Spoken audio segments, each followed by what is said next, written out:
Good evening deer children. আমি West Bengal বোর্ডের class 6-এর স্টুডেন্টদের জন্য এসেছি। আজকে ইংলিশ টেক্সট বুকটা পড়াবো। Lesson 2, the adventurous clown, Enid Blyton. The adventurous clown মানে হচ্ছে অভিযান প্রিয় জোকার। কে লিখেছেন? Enid Blyton. চলো আমরা টেক্সটে চলে যাই। There was once a toy clown called Taffy. একটা খেলনা জোকার ছিল, তার নাম হচ্ছে Taffy. He lived in a toy shop with many other toys. সে একটা টয় শপে থাকতো অন্যান্য খেলনার সঙ্গে। Taffy longed to be a hero. Taffy নায়ক হতে চাইতো। He wanted to do something noble so that all the toys would cry out that he was a hero. সে কিছু মহান কাজ করতে চাইতো যাতে অন্যান্য খেলনারা তাকে নায়ক বলে অভিহিত করে। He thought his little corner on the toy shelf was dull. সে মনে করত ওই খেলনার দোকানের ওই ছোট্ট কর্নারটা তার জন্য একদম ঠিক না, খুব বিরক্ত লাগতো তার। Why do you grumble so much? asked Timothy. কেন তুমি এরকম বকবক করছো বা বিড়বিড় করছো? টিমোথি জিজ্ঞাসা করলো। টিমোথিকে? দ্য পাপ্পি ডগ, এটা কুকুরছানা। Be happy with us Taffy. Taffy তুমি আমাদের সঙ্গে খুশি হও। Why do you want to go off and adventurous? কেন তুমি সবসময় একটা অভিযানে যেতে চাও?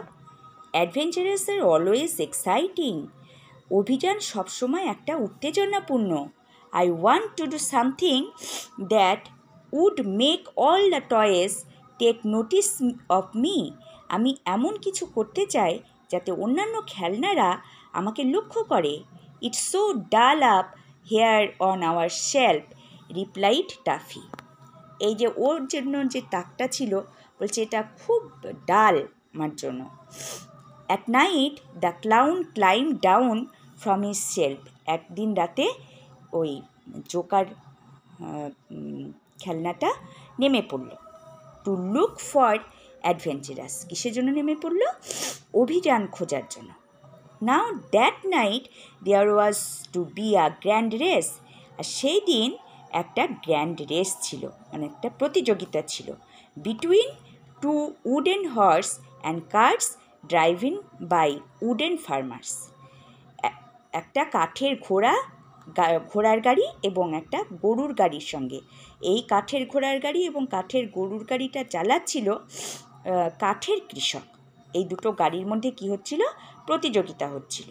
The race was just starting as Taffy climb down. দৌড়টা মাত্র শুরু হয়েছে আর টাফি নেমে পড়ল। One cart came racing by. একটা গরুর গাড়ি রেস করে সামনে আসছে।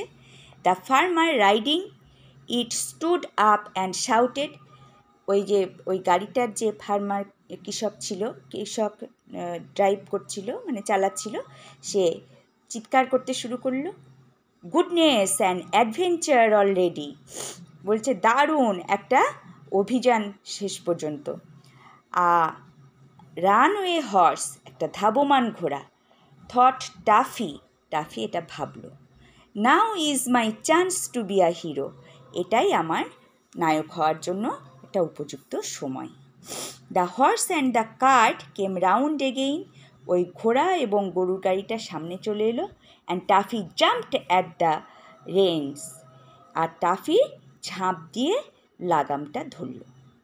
হি held on to them and dragged. সে ওদের ধরে টেনে আনলো। The horse to one side. ঘোড়াটাকে একদিকে করে দিল। The cart turned over. গরুর গাড়িটা কাত হয়ে গেল। And the farmer fail down. এবং সেই ফার্মার, যে কৃষক গাড়ি চালাচ্ছিল, সে পড়ে গেল। Toffee stood by. টাফি দাঁড়িয়ে গেল। হেল্পিং হিম আপ, তাকে সাহায্য করার জন্য। Feeling very proud that he had stop the horse. সে ভীষণ গর্ববোধ করলো যে সে ঘোড়াটাকে থামিয়ে দিয়েছে। But the farmer was terribly angry. কিন্তু ওই যে গাড়ি চালাচ্ছিল সেই কাঠের কৃষকটা ভীষণ রেগে গেল। আজকে আমরা এইটুকু পড়লাম। এইটুকু পড়ার মধ্যে যাদের কোনো রকমের অসুবিধা থাকবে আমাকে অবশ্যই জানাবে কমেন্ট করে। আর তোমাদের যদি আমার পড়ানো ভালো লাগে তাহলে প্লিজ একটা লাইক, একটা সাবস্ক্রাইব করে দিও। আমি ভীষণ আনন্দ পাবো। তোমাদের জন্যই আমার আশা। ভালো থাকবে সকলে। আবার আমি আসবো।